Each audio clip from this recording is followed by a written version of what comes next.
Hi there, I'm Justin Pritchard, and today I want to start off by showing you a couple of pictures of one of my very favorite cars in the universe. This is its almighty rip-roaring snort beast, the Audi RS3. This 100 grand hot rod A4 variant rode a track-ready chassis, packed the latest tech, had brakes the size of trash can lids, and came with this gorgeous 4.2-liter 420 horsepower V8, complete with an explosive 8,000 RPM redline. The looks were discreet as posh rockets went, so there were hardly any second glances from local law enforcement if you were behaving yourself, which was unlikely. I love that car very much, and they only sold it here for 2 years, and I always figured one day I'd buy a used one, but they are sort of tricky to find now 10 years later. But the thing is, there is now a replacement. This is the Audi RS3, and yes, there is a new RS4 in the works, but it will be bigger than the one that I fell in love with, and in fact, this RS3 is sized within inches or less of the RS4 from those photos I showed you. Same concept too, big engine and a little car, all targeted upgrades for motorsports use, and as an Audi RS, it's something that you can take lapping or racing on Saturday and drive your mom to church with on Sunday, where you might beg for forgiveness for your speed crimes. 5 in a row makes her go. This 2.5-liter 5-cylinder wears a sizable turbocharger that huffs out nearly 20 pounds of boost for 400 suspiciously athletic horsepower. A bit less than the old RS4, but there's more torque, and the RS3 is lighter. It looks discreet, but details that give this machine's identity away are all hidden in plain sight. Behind those wheels, massive drilled brakes, the subtle badging, the subtle body kit, the slightly lowered ride. Little unwanted attention comes the RS3's way unless a drooling fan spots the telltale clues in traffic. One thing isn't subtle though, and that's these ridiculous exhaust pipes which look perfect. Tell that apprehensive significant other that this is a sensible compact with strong brakes and all-wheel drive so it's safe in the snow. And tell them that with a 5-cylinder engine and a 7-speed dual-clutch transmission, it's also good on fuel. If they ask why the exhausts are so big, tell them that that's for fuel efficiency as well. With no big vents, spoilers, bulges, or scoops to explain, it's the perfect little rocket sleeper to buy if your other half would prefer you didn't. Not a difficult machine to live with either. In comfort mode, the throttle is lazy, the steering is light, the shocks are relatively soft, and the engine hardly revs or makes a peep.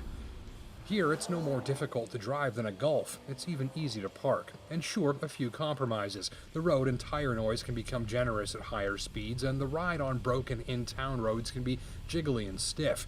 But it's a great highway cruiser, effortless power at low revs, good mileage if you keep that turbocharger at bay, good luck, and the potent stereo and headlights help make hours disappear with ease.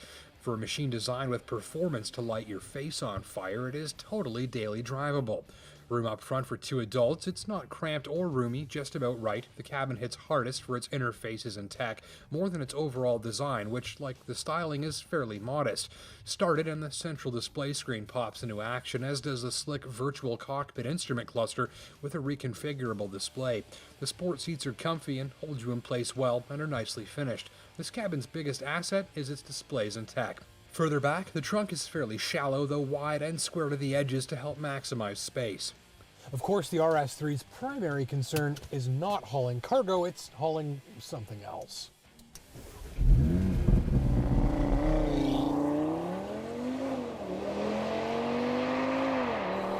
That is what 0 to 60 in about 4 seconds looks and sounds like, courtesy of RS3's launch control system with dynamic drive mode engaged. Here, flaps open in the exhaust to make it louder. It burps and coughs when you start it up and sounds like your grandfather clearing his throat. The throttle, hair trigger sensitive. The transmission and engine use more of the power band, which is thickened and feels meatier than a bag full of Baconators. Shocks stiffen, keeping the body closer to the wheels more of the time, and the steering gets heavier and more urgent.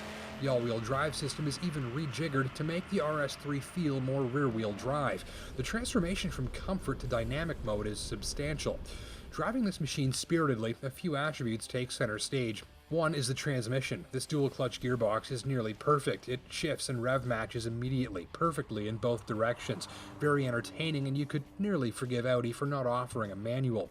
Handling is the other attribute. Every element of the RS3's chassis is tuned for immediate response, and the steering is thick but stays lighter than you think. The car loves to slide and squirm around when you push.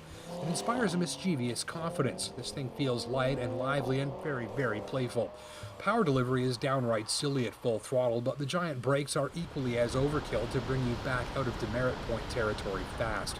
Many braking systems this powerful only feel really precise with hard use. This one has a great feel at the pedal at all times. Do be careful with the power. This engine is a torque monster, sounds addictive, and rips through the tall gears very quickly. Huge thrill factor, but easy to get carried away with, which might land you in jail.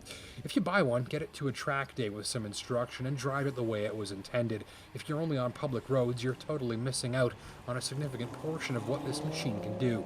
Ditto if you store it for the winter. It's got Quattro, so it's built for all-season use. Gripes: rear seat headroom is insufficient if you're taller than about 5'10", and the placement of many controls on the center console takes some getting used to, especially the volume knob that frequently gets operated accidentally by passenger knees.